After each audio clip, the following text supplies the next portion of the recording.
Hello' everyone, Assamese তৰকা চেনেলটোলৈ আপোনালোক সকলোকে পুনৰবাৰ স্বাগতম জনাইছোঁ। আজি ভেন্দিত এটা নতুন ৰেচিপি লৈ আহিছোঁ, গতিকে ৰেচিপিটো শেষলৈকে চাই থাকিব আৰু ভাল পালে প্লিজ লাইক, শ্বেয়াৰ, কমেণ্ট আৰু ছাবস্ক্ৰাইব কৰি দিব। আজি লৈ আহিছোঁ ভেন্দি মছলা। তাৰ কাৰণে লৈছোঁ ভেন্দি, এটা ডাঙৰ চাইজৰ বিলাহী, ডাঙৰ চাইজৰ পিঁয়াজ এটা কাটি লৈছোঁ, ৰহুন লৈছোঁ 5-6 কোমান, আদা লৈছোঁ এটুকুৰা আৰু কেঁচা জলকীয়া 2টা লৈছোঁ। ভেন্দিখিনি ধুই ভালকৈ মচি লৈছোঁ। এইটো চাইজৰ ভেন্দি হ'লে বেছি ভাল হয়, আৰু যদি ডাঙৰ চাইজৰ ভেন্দি লয় তেতিয়াহ'লে মাজতে টুকুৰা কৰি কাটি দিব। এতিয়া ভেন্দিৰ আগবোৰখিনি কাটি দিম। এনেকৈ আগবোৰখিনি কাটি দিলোঁ, মাজেৰে এটা কাট লগাই দিম যাতে আমি চাব পাৰোঁ যে পোক থাকিব পাৰে ভিতৰত। দেখিছেনে? এনেকৈ মই গোটেইখিনি কাটি ল'ম। এইখিনি কাটি ল'লোঁ, দেখিছেনে? ডাঙৰখিনি মই দুভাগ কৰি দিছোঁ মাজতে। এতিয়া ভেন্দিখিনিত নিমখ দি দিম আৰু দিছোঁ হালধি পাউডাৰ, নেমু লৈছোঁ, নেমু ৰস অলপ দি দিম। তেতিয়া ভেন্দিৰ বিজলুৱা ভাগটো নোহোৱা হৈ যায়। এতিয়া ভালকৈ মিলাই দিছোঁ।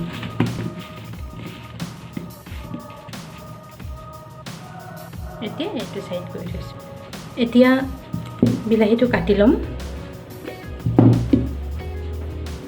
মিক্সি জাৰ এটা লৈ লৈছোঁ।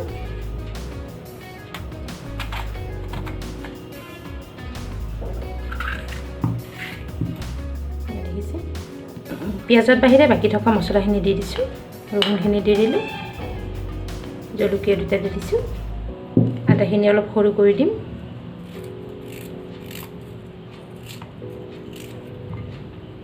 এইখিনি মিক্সিত পিচি লৈ আহিম। মছলাখিনি পিচা হৈ গ'ল, দেখিছে?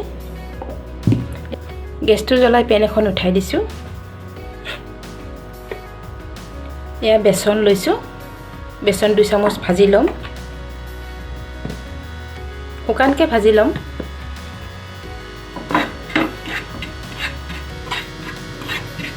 এক মিনিটমান সময় ভাজি ল'লে হৈ যাব।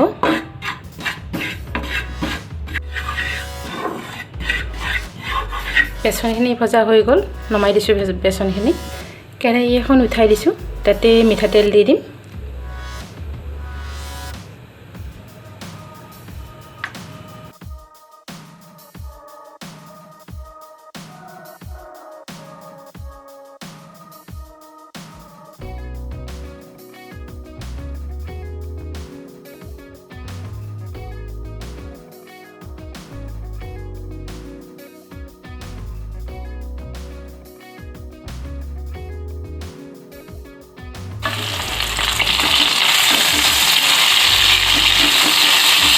ভেন্দিখিনি ভজা হৈ গ'ল, নমাই লৈছোঁ ভেন্দিখিনি।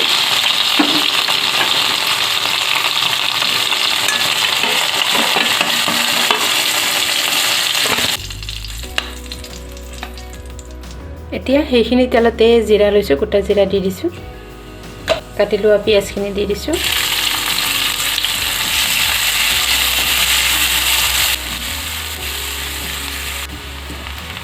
পিঁয়াজখিনি ভজা হৈ গ'ল, এতিয়া পিচি লোৱা মছলাখিনি দি দিছোঁ।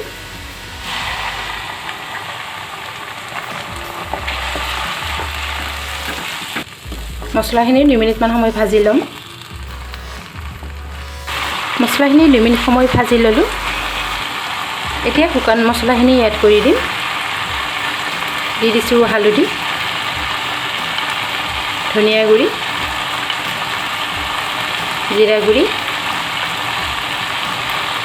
কাশ্মীৰী জলকীয়া গুড়ি আৰু লগতে দি দিছোঁ ভজা বেচনখিনি।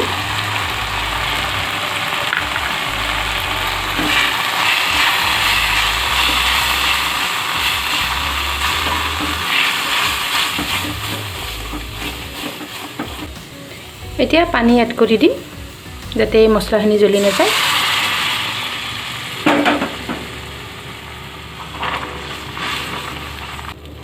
আৰু 2 মিনিট সময় ভাজি ল'ম।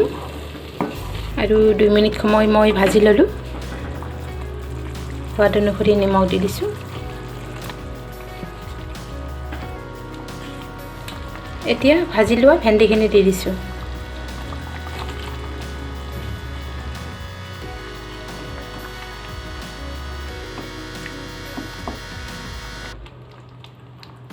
ঢাকনিখন বন্ধ কৰি দি আৰু 2 মিনিট সময় উতলাই ল'ম। ঢাকনিখন খুলি এবাৰ চাই লৈছোঁ।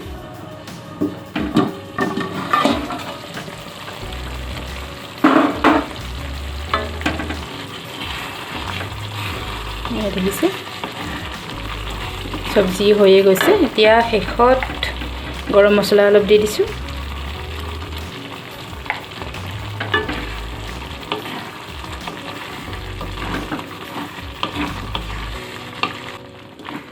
ধনিয়া থাকিলে ধনিয়া দি দিব।